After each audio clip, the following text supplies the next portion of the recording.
Welcome back to another edition of Inside Indiana Overtime. Alex McCarthy, Jordan Gusky, here from Bloomington. We didn't make the drive over to Champaign for Indiana's 74-47 win over Illinois, but we obviously watched it. It was really pretty ugly for much of the first half, and then Indiana trailed by one at halftime. It was just kind of a dogfight. They got down by double digits immediately, pretty much. They were down 12-2, 14-4, and then got back into it. Got within one, and then scored. Thomas Bryant scored the game's first 7 points in the second half, and Indiana was able to get a lead and then just totally blow Illinois out of the water in the final 10 to 15 minutes of the half. What was different, basically, about the first half versus the second half for Indiana? I think the biggest thing was Nick Zeisloft. I mean, we're looking at who's going to step up for Robert Johnson. Zeisloft was the obvious choice to put in the starting lineup since he's really the only main shooting guard left, kind of on their roster with any big game experience. So obviously but first half he really dropped the ball. He wasn't shooting the ball well. I'm not sure he had any points in the first half. And then in the second half, he kind of, I guess, answered IU fans' prayers. He had 1 3. He had 1 3 in the first half, but 11 points in the second half, and that's what IU fans wanted to see. They wanted to see somebody step up for Robert Johnson, and Zeisloft really did that in the second half. And then obviously Ferrell, scored 19 points in the second half, which is I'm pretty sure just as many as Illinois scored in the second half. So that's always going to help you when one player ties with the other team. You can't really go wrong. But outside of Ferrell, who's kind of been the constant contributor that we've seen all season. Mm-hmm. Zeisloft was really the key to that second half. Yeah, Zeisloft was huge. Some of his threes just kind of kept the route going, kept the lead to double digits and things like that in the second half. But Tom Crean was saying after the game that Thomas Bryant was incredibly important in the game too, not just because of the 7-point burst out of halftime, during which he hit a 3. If anyone's curious about that, but everyone hit for Indiana again.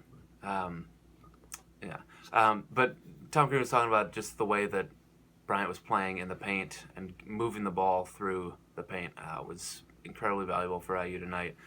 Bryant finished with 14 points, also 8 rebounds, so one of his better games, certainly one of his best road games this season. And it just seems like Indiana might be peaking at the right time, except for, Robert Johnson missed the game with an injury. Who knows if he's going to be able to play against Iowa.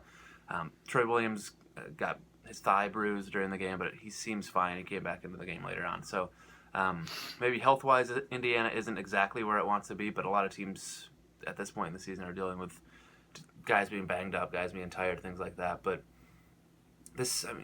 IU seems pretty fresh compared to where it's been in recent years at this point in the season. I mean, they're still hitting their threes.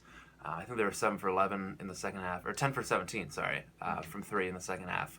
And they just seem to play better as the game went along, which is kind of an odd thing for a team this late in the season to be doing. But Indiana seems to be maybe not necessarily peaking at the right time, but they are playing some of their best basketball right now, and it comes as they approach a weekend off or a weekend without a game, and then they travel to Iowa City next Tuesday, and that's obviously the biggest matchup really of the season so far for Indiana. They're up a game and a half over Iowa and Maryland, and basically if they win one of these last 2 games, they clinch a share of the Big Ten title, and if they win both of them, obviously they win outright. So 2 huge games coming up for Indiana.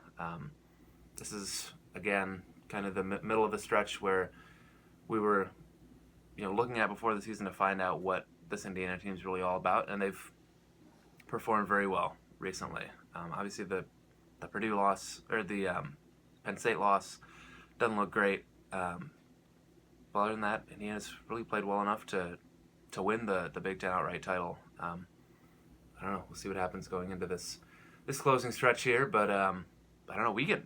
For us, we get a weekend off, which is great. Mm-hmm. I'm excited to not have a Sunday game or a Saturday night game to go to. It's gonna be fun. Record a podcast. We'll do our podcast on Sunday. Heck yeah. So stay tuned for that. But for now, thanks for watching. We're going to head out of here. Next time you'll see us, we'll be on Sunday for that podcast. So thanks for watching. Have a good weekend, and we will talk to you soon.